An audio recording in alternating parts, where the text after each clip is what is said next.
President, friends, steeled by the horror of the most catastrophic conflict in history, humanity forged our United Nations. Its purpose often defined not as taking us to heaven, but saving us from hell. Yet we convene this week with so much of the human family enshrouded in darkness. More conflict than any time since World War II. Russia's invasion of Ukraine, Sudan, Myanmar, Yemen, Gaza, and now Lebanon. Brutal, degrading conflict, ingraining hate and division, pushing peace into the unseeable distance and pulling neighbours into an endless, reflexive cycle of blame and retaliation. Such entrenched violence has its own gravity. More violence becomes the path of least resistance. Seeing past hatred is hard. Building trust is hard. Compromise is hard. Making peace is hard. But the future otherwise is not worthy of our children and the present not worthy of ourselves. We must remember why we built this institution. The United Nations system is where the world comes together to agree and uphold standards and rules to protect all of the world's peoples and the sovereignty of all nations. These rules always matter, and never more so than in times of conflict, when they help guide us out of darkness back toward the light, back on a path towards peace, stability, and prosperity. Not long after we last gathered here, Israel was attacked by the terrorist group Hamas, which killed 1,200 people. This was the greatest loss of Jewish life in a single day since the Holocaust, and Hamas continues to hold hostages. It was an attack that cannot and should not be justified. Like many countries, Australia has imposed sanctions on Hamas, its leaders and financial facilitators. In Israel's response, more than 40,000 Palestinians have been killed. More than 11,000 children. Nearly 2 million Gazans displaced, some many times over. More than 2 million facing acute food insecurity. This must end. Palestinian civilians cannot be made to pay the price of defeating Hamas. All lives have equal value. Last month, we marked 75 years since the world established the Geneva Conventions, the foundations of international humanitarian law to limit human suffering in conflict. War has rules. Every country in this room must abide by them, even when confronting terrorists, even when defending borders.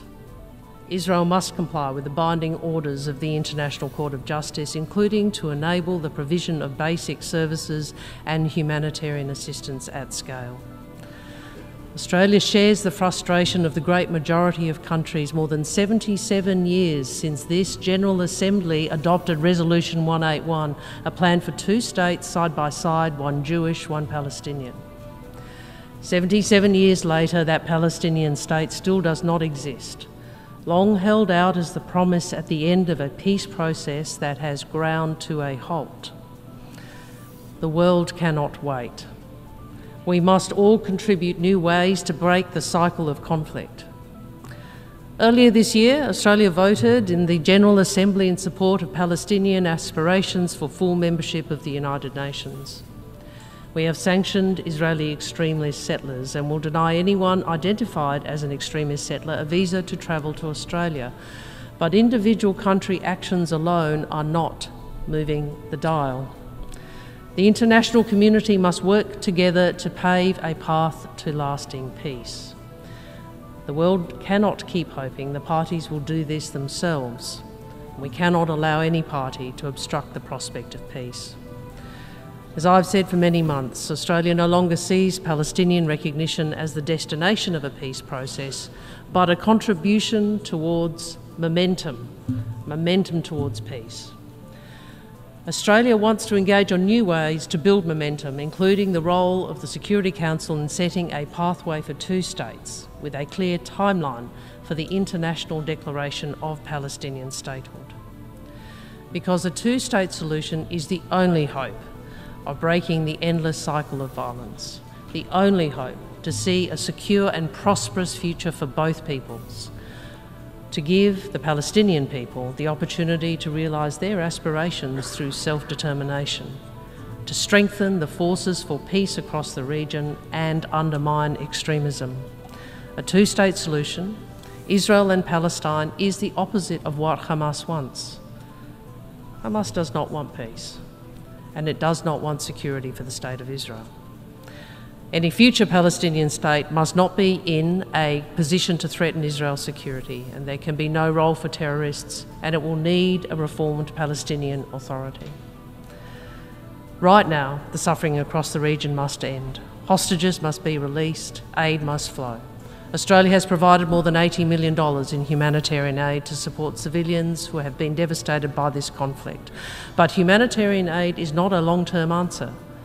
It is now nearly 300 days since Australia and 152 other countries voted for a ceasefire, and today I repeat that call.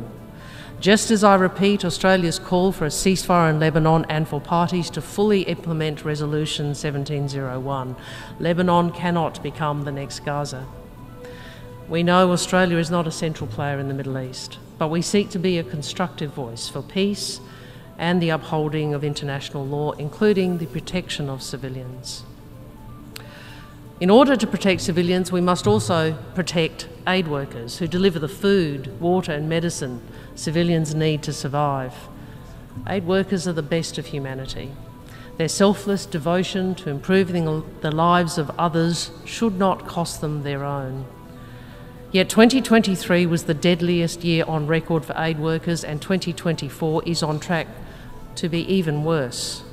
Gaza is the most dangerous place on earth to be an aid worker. Australia felt this deeply with the IDF's strike against World Central Kitchen vehicles, which killed Australian Zomi Francom and her colleagues. This was not a one-off incident. More than 300 aid workers have been killed since the start of the conflict. This week, Australia has convened a group of ministers to pursue a new declaration for the protection of humanitarian personnel. This declaration will be developed over the coming months to demonstrate the unity of the international community's commitment to protect aid workers and to channel that commitment into action in Gaza, in Sudan, in Ukraine, and in all current and future conflicts. All countries will be invited to join the declaration, and I want to thank my fellow ministers from Brazil, Colombia, Indonesia, Japan, Jordan, Sierra Leone, Switzerland, and the United Kingdom, and the humanitarian leaders who have partnered with us in this. As Zomi Francom's family said this week, people like Zomi are rare, and their bravery and selflessness should be not only celebrated but protected. They can't be brave at any cost. The world's peoples are counting on all of us here to rededicate ourselves to international humanitarian law and the rest of the rules we have agreed to preserve peace and security. Russia continues its vicious assault on the people and sovereignty of Ukraine in flagrant violation of the UN Charter. Aside from terrible damage and loss of life in Ukraine, Russia's invasion is also propelling the global crisis in food and energy security, raising the cost of living for working people all over the world. This year, we saw Russia end the mandate of the Security Council's panel of experts on the DPRK after 14 years of unanimous support. The DPRK continues its unlawful activities with impunity, conducting illegal arms transfers to Russia and threatening our region, including the Republic of Korea and Japan. And we are concerned that Russia is sharing nuclear and space information and technology with Iran. Rules are being blurred, undermined, and at times blatantly violated. We must rally to defend these rules that protect us all. These rules that form the character of the world we want. A world where Australia and other countries have the freedom to decide our own futures without interference and intimidation. A world where we can find collective solutions to our toughest problems. These problems are evolving and changing, but the commitment of some states to the rules underpinning the international system has not evolved for the better. Whether cyber attacks, interference, disinformation or economic coercion, some states circumvent the rules, putting further out of reach collective approaches to counter new and emerging threats. Pressing challenges like climate change, technology, poverty, reform of financial architecture, and increasingly necessary peace-building work. We need reform of the UN system to better serve us all. But reform cannot become a means for disruptors to dismantle protections for smaller countries. No state should pretend the rules don't apply to them. Ignoring international rulings, using might over multilateralism, ruling by power alone, not by law, favouring impunity rather than facing accountability, forcing outcomes by economic coercion or military muscle rather than on the level playing field we have established so carefully. We see some states trying to set us against each other when the challenges demand that we come together, that we stand together in support of the security, prosperity and sovereignty of all countries. Australia has a different vision for the world, one where no country dominates and no country is dominated.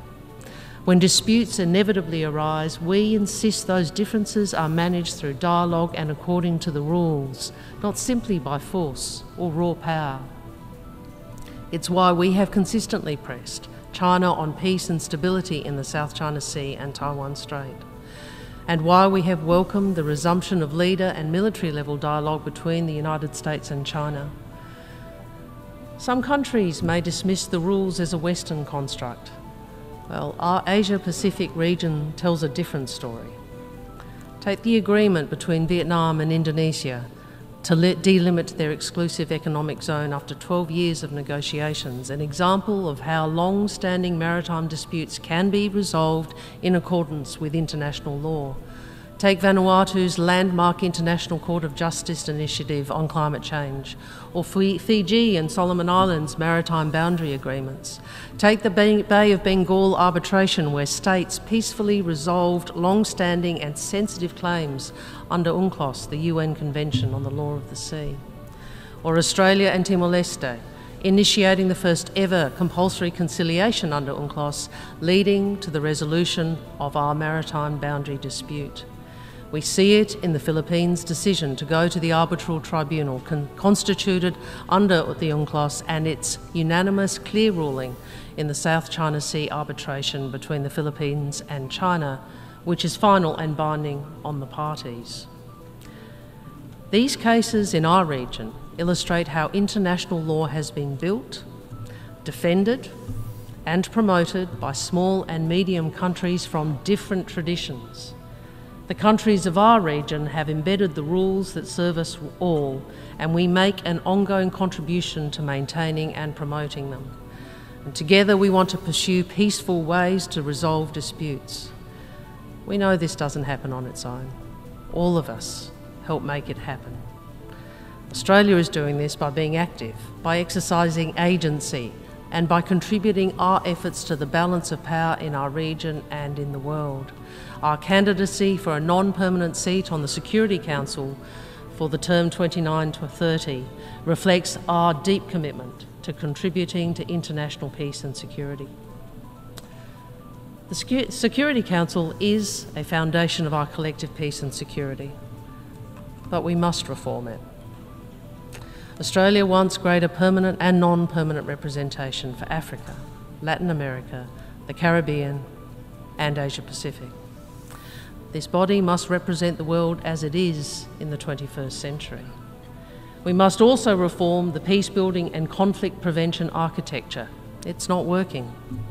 That will be the focus of our coming term on the Peace-Building Commission.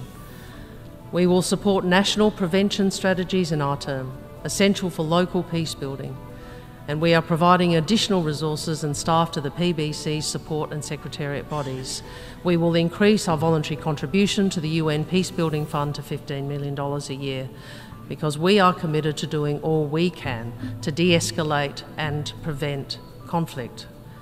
We do this by responding when we or our neighbours are coerced or have sovereignty threatened. We do this by supporting our region's security, as we did at the Pacific Islands Forum this month when we stood side by side with Pacific leaders to announce a Pacific-led Australia-backed Pacific Policing Initiative. We do this by backing the call of Fiji's President for a cessation of ballistic missile testing in the Pacific.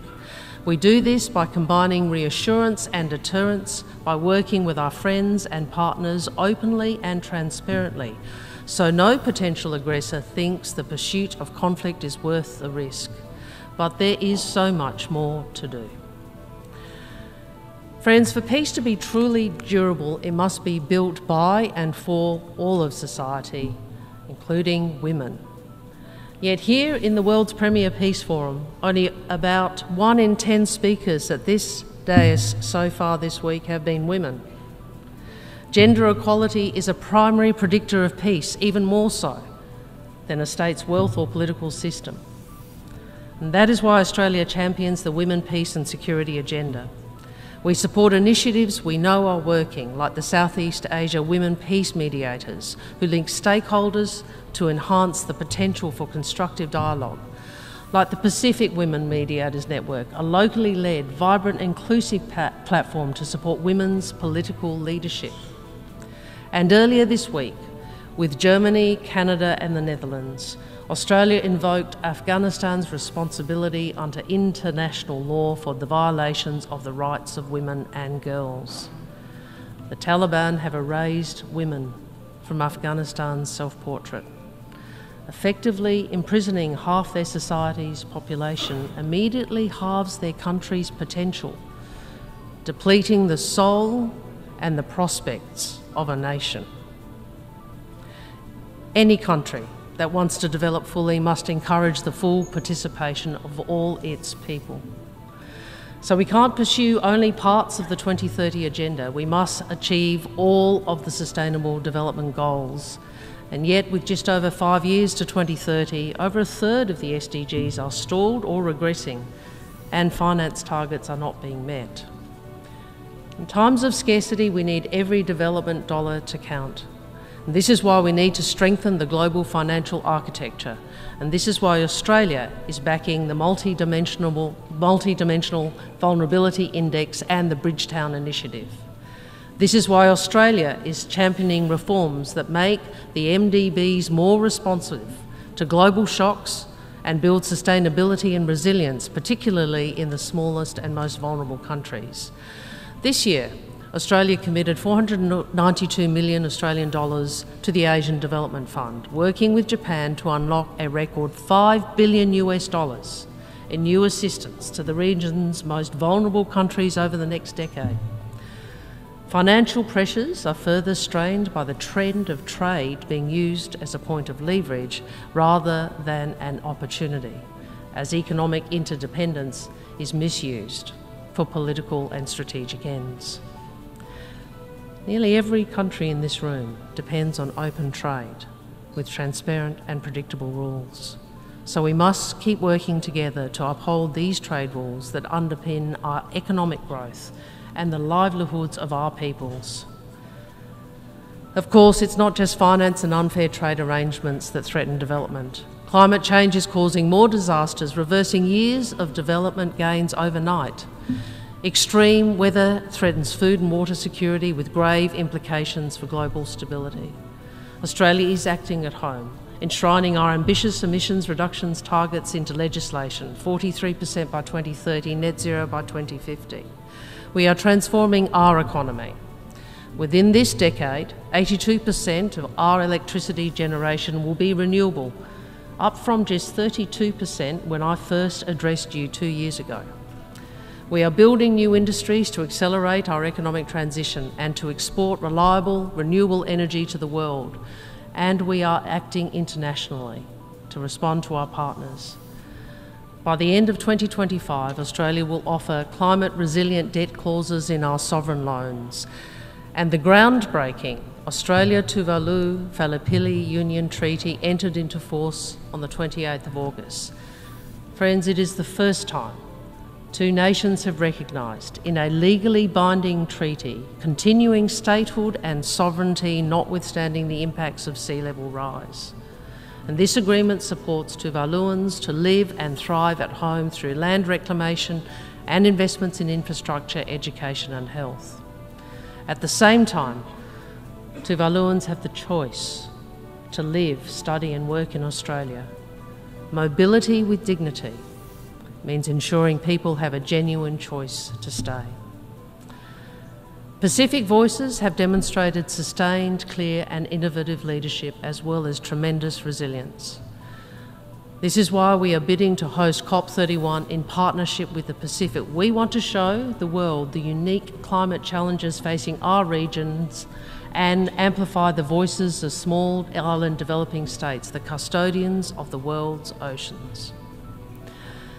President, we know that along with climate change, technology will define the multilateral system and development goals for decades to come. We want safe, accessible technology that is used for the global good, not as a tool for censorship or surveillance or exclusion or division. From the start of negotiations for the Global Digital Compact, Australia has advocated that all states should boost access to digital technologies that offer benefits to our world. And we know that if countries don't have digital infrastructure, they'll miss out. That's why we're building sustainable south-south connectivity, including submarine cables across the Pacific. We also know not all knowledge is new. First Nations peoples' deep knowledge must be preserved and it must be protected. Australia's Aboriginal and Torres Strait Islander peoples have been innovators, inventors and knowledge holders for over 65,000 years. Whether it's fire-stick farming used to sustainably manage country, or the engineering of great stone fish traps across rivers and seas, that unbroken line of innovation has continued to this day. Earlier this year, Australia's Ambassador for First Nations People helped bring countries together to finalise the World Intellectual Property Organisation Treaty on Intellectual Property, Genetic Resources and Associated Traditional Knowledge.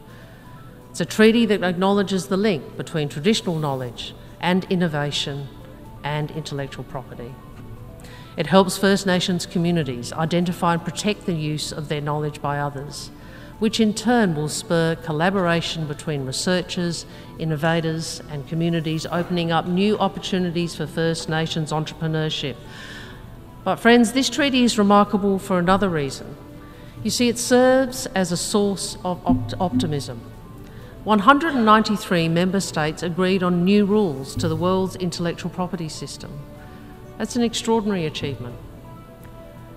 As I said at the outset, the international outlook is framed by entrenched division, where consensus often seems a lost cause. But we collectively move the intellectual property system a step forward, just as we collectively move forward this week with the Pact for the Future. And these recent wins remind us of the gains we've made that we all need to protect, of the ways our lives are better because of the United Nations, of the ways our world is better because of our collective contribution to the international system. It promotes economic development and makes trade more fair, together supporting job creation, overcoming poverty and enabling small and medium countries to resist coercion. It guards against the spread of nuclear weapons. It sets the standards that keep food safe. It assigns the satellite orbits that take the internet to the most remote reaches. It sets the standards that keep 120,000 flights and 12 million passengers safely in the sky every day. It is resolving and preventing conflicts in 53 peacekeeping and political missions. And each year, it saves more than 350 million children from malnutrition. And most of all, let us always remember this. We are collectively descended from people who lived in a harsher, more dangerous world, who built this UN system to confine horrors of the past to history and to give us all a better life. We have no option and we have no excuse but to find a way through our challenges today, immense and intractable as they are. We must work together. We must drive change where it is needed transparently, together. We must drive change to include all the world's peoples, to deploy the collective agency this forum provides so we combat climate change, poverty and coercion, so we negotiate peace. President, friends, we must not allow others to divide us for their own gain, to dilute the protections that are inherent in the UN Charter, that are codified in the Geneva Conventions. Rather, we have to reinforce those protections in the interest of all states and civilians. That is what Australia is for. A peaceful, stable, prosperous world for all, where sovereignty is respected and where civilians are protected. I thank you.